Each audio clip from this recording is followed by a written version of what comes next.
Nung unang naluto ko to, tinanong ng misis ko kung sa ko raw nabili na resto.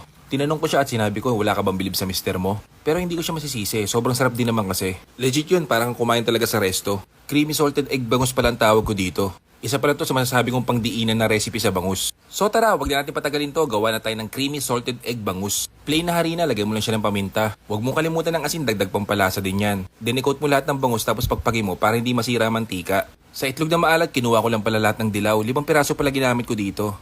Pero mas okay siya kung gagawin mo siguro mga 7 piraso. Sa puti naman pare, 1 piraso lang ginamit ko dito. Tapos syempre, gaya ng dati, prituhin lahat ng bangus. Next step, gawa naman tayo ng sauce. Sa malinis na pan, magtuno ka lang dyan ng 2 tablespoon ng butter. Tapos gisa-gisahin mo lahat ng aromatics mo. Siya nga pala, pa-comment naman kung taga saan ka, para mabati naman kita. Kapag namoy mo na yung aroma, pwede mo nang ilagay yung salted egg mo. Then after 20 seconds, pwede mo nang ilagay yung all-purpose cream. Isang pack pala yung nilagay ko dito. Halu-haluin lang siya hanggang sa medyo lumapot, tapos mag-add ka ng paminta. Konting patis tapos kalahating kutsarang asukal.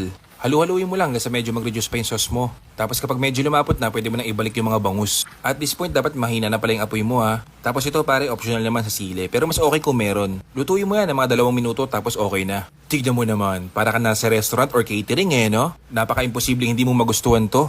Sigurado ako, babalik-balikan mo yung rice cooker mo. Sana lang talaga hindi mo napapanood na madaling araw to. O siya, gaya ng dati, kung gusto mo na magantong video, i-follow mo ko. Sampalok, represent.